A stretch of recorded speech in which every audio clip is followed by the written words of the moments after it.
اللهم صل على سيدنا محمد يا رب صل وسلم دائما.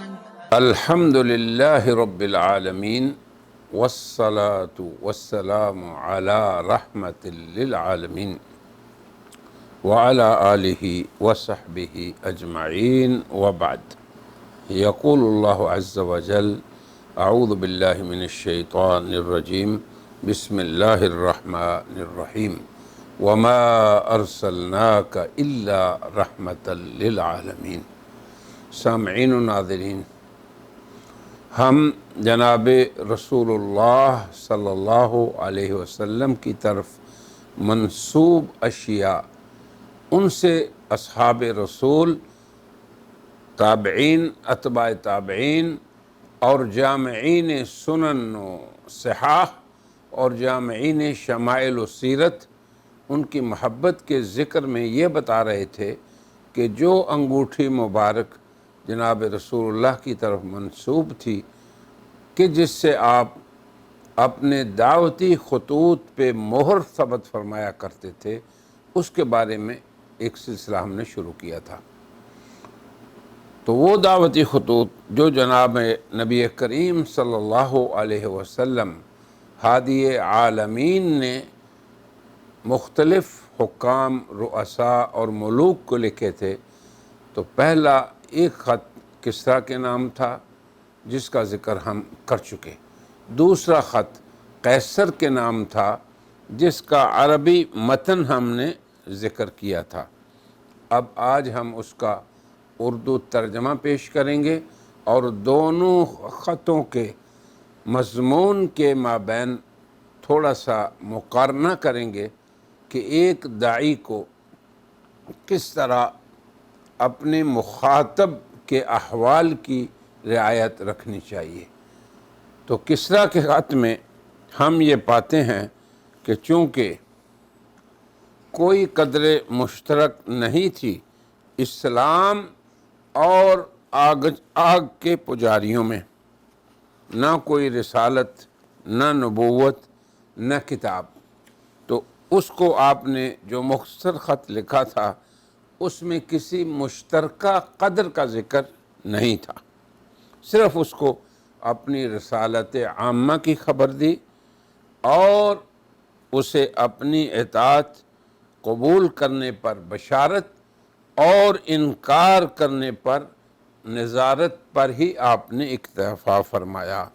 اب قیصر کے نام جو خط تھا، چونکہ یہ ایسی قوم کا سربراہ تھا جو آسمانی کتاب اور نبوت کی طرف منسوب تھی، یہ لوگ عیسائی تھے، حضرت عیسیٰ علیہ السلام اور انجیل کو ماننے والے تھے، اگرچہ انہوں نے ان کی تعلیمات میں بہت سی تحریف اور تبدیل کی ہوئی تھی، مگر اس کے باوجود یہ قدر مشترک تھی، وہ کیا کہ آسمان، اس کی ہدایت، نبوت اور نبی، اس کا تصور ان کے ہاں تھا۔ تو آپ نے جو خط لکھا قیصر روم کو، اس کا عربی متن ہم پیش کر چکے، اب اس کا اردو ترجمہ پیش خدمت ہے۔ آپ نے بسم اللہ الرحمن الرحیم کے بعد فرمایا، یہ خط اللہ کے بندے اور اس کے رسول محمد صلی اللہ علیہ وسلم کی جانب سے ہرقل عظیم روم کے نام ہے۔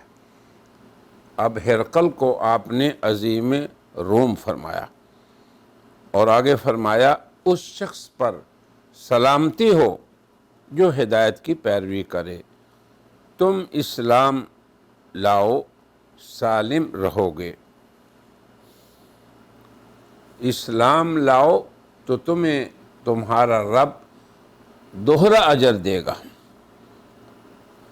اب یہاں پہ دو بار اجر کا ذکر کیوں فرمایا؟ اس لیے کہ یہ لوگ پہلی شریعت کی طرف بھی منسوب تھے، اور ہمیشہ ساری قوم میں کچھ لوگ صالحین بھی ہوتے ہیں جو اپنی تعلیمات پہ عمل پیرا ہوتے ہیں، اور اہل علم بھی تھے ان میں۔ ہرقل بذات خود کتاب کا ماہر اور انبیاء کی سیرت سے واقف تھا، جیسے کہ ہم اس کے جواب میں آپ کو بتائیں گے۔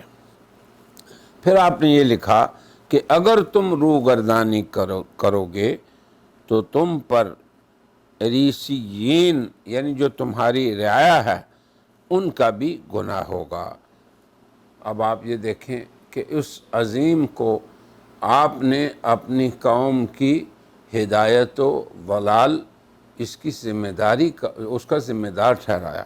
پھر آگے فرمایا اے اہل کتاب، یہ قرآن حکیم میں سورہ آل عمران کی 64ویں آیت ہے، اور اس روایت کو امام بخاری نے ذکر فرمایا ہے۔ آپ نے فرمایا اہل کتاب، ایک ایسی بات کی طرف آ جاؤ جو ہمارے اور تمہارے درمیان مشترک ہے، برابر ہے۔ وہ کیا ہے؟ کہ ہم اللہ کے سوا کسی اور کو نہ پوجیں۔ اب یہ توحید کی بات، اللہ کی توحید اور وقت کے نبی کی رسالت پر ایمان، یہ دو تعلیمات اللہ نے روز اول سے ہی ہر نبی کو عطا فرمائیں۔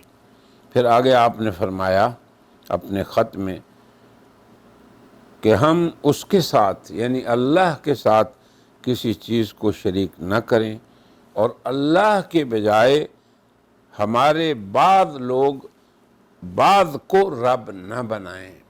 یا اہل الکتاب تعالوا الی کلمۃ سواء بیننا وبینکم الا نعبد الا اللہ ولا نشرک بہ ولا یتخذ بعضنا بعضا اربابا من دون اللہ۔ یہ اس آیت کا ترجمہ ہے، اس کے ساتھ کسی چیز کو شریک نہ کریں۔ پس اگر فَإِن تَوَلَّوْا، اگر یہ لوگ رخ پھیر لیں گے تو کہہ دو کہ تم لوگ گواہ رہو، یقیناً ہم مسلمان ہیں۔ فَإِن تَوَلَّوْا فَقُولُوا اشْهَدُوا بِأَنَّا مُسْلِمُونَ۔ اب یہ قدر مشترک تھی کیسر روم کی قوم رعایا اور اسلامی شریعت کے درمیان، تو اس کا آپ نے ذکر فرمایا۔ اور داعی کو ہمیشہ اپنے مخاطب کے احوال کو جاننا چاہیے، سمجھنا چاہیے، اور پھر اس انداز سے اپنی دعوت کو پیش کرنا چاہیے۔ یہ ہمیں اس سے درس ملتا ہے۔ قاصد جو تھا وہ جناب رسول اللہ کے اس خط کو لے جانے والے یہ حضرت دحیہ کلبی رضی اللہ تعالیٰ عنہ تھے۔ جب یہ خط کیسر روم کے پاس پہنچا تو یہ خط پڑھا گیا اس کے سامنے، تو اس کا بھتیجا بھی وہاں موجود تھا جو غصے میں اٹھا اور وہ کہنے لگا کہ یہ خط مجھے دو۔ تو کیسر نے کہا کہ تو کیا کرے گا؟ اس نے کہا یہ خط تو پڑھنے کے لائق ہے ہی نہیں۔ کیا آپ دیکھتے نہیں ہیں کہ اس شخص نے یعنی خط بھیجنے والے نے آپ کے نام کے ساتھ کیا لکھا ہے؟ عظیم روم، یعنی رومیوں کے بڑے، یہ لکھا ہے۔ یعنی آپ کے نام کے ساتھ ابتدا نہیں کی گئی، نہ آپ کی بادشاہی کا ذکر کیا گیا ہے، بلکہ عظیم روم آپ کو کہا گیا ہے۔ اب کیسر بڑا دانشمند آدمی تھا، سمجھدار تھا، یعنی ہرقل پہلی کتابوں کو جاننے والا تھا، تو اس نے اپنے بھتیجوں کو کہا کہ تو بیوقوف ہے، تو چاہتا ہے کہ میں اس شخص کے خط کو پھینک دوں جس کے پاس ناموس اکبر یعنی حضرت جبریل علیہ السلام آتے ہوں۔ اگر وہ نبی ہیں تو انہیں ایسا ہی لکھنا چاہیے تھا۔ تو وہ چونکہ کتاب کی تعلیم سے واقف تھا تو اس کو پتہ تھا کہ نبی کا خطاب کیسے ہوتا ہے، نبی کیسے اپنی دعوت کو کن الفاظ میں پیش کرتا ہے۔ تو اس نے کہا کہ اگر وہ شخص نبی ہے تو اسے ایسے ہی مجھے لکھنا چاہیے تھا۔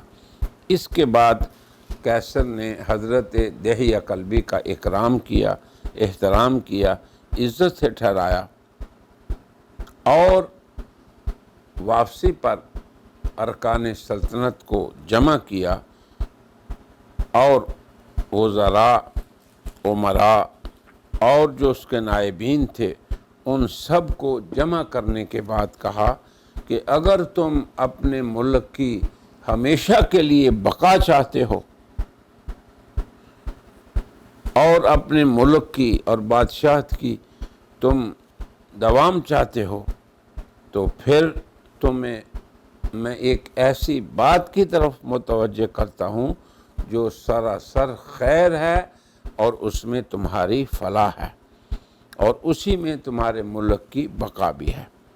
بے شک یہ نبی ہیں، ان کی اتباع کر لو اور ان کا دین اختیار کر لو۔ اب یہ جو صورتحال قیصر نے اپنی قوم کے سامنے پیش کی، روایات میں ہے کہ اس نے اپنے آپ کو پہلے بند کر لیا، محل کے سارے دروازے بند کر کے اوپر سے اپنی قوم کو خطاب کیا، تو وہ اس قدر اپنے مذہب کے لیے تعصب رکھتے تھے کہ جب اس کی تقریر سنی تو اس قدر متوحش ہوئے کہ فوراً وہ اس پر ہجوم کرنے کے لیے کھڑے ہو گئے اور خوب شور و شغب پیدا ہو گیا اور یہ لوگ ادھر ادھر بھاگنے لگے تاکہ اس پہ حملہ کریں، تو چونکہ دروازے بند تھے تو صرف ہنگامہ ہی ہوتا رہا۔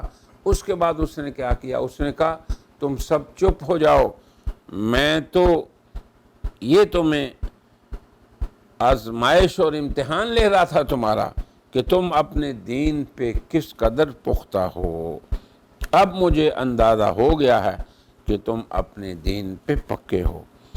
اور اس کا یہ کہنا تھا کہ وہ لوگ اپنے دستور کے مطابق پھر دوبارہ ہدوء میں آ گئے اور بالکل ان کی وحشت جاتی رہی، اطمینان اور سکون سے اس کی بات سن کے، بلکہ اس کے سامنے پھر دوبارہ سجدہ ریز ہو گئے اور انہوں نے اس کی عظمت کا اعتراف کر لیا۔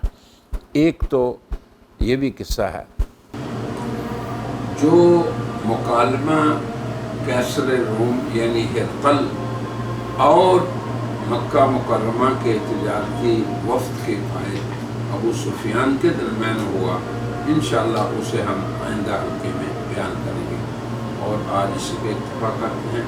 وآخر دعوانا ان الحمدللہ رب العالمین۔ برائے مہربانی ڈاکٹر سعید مکی کے چینل کو سبسکرائب کریں اور بیل آئیکن پر کلک کریں۔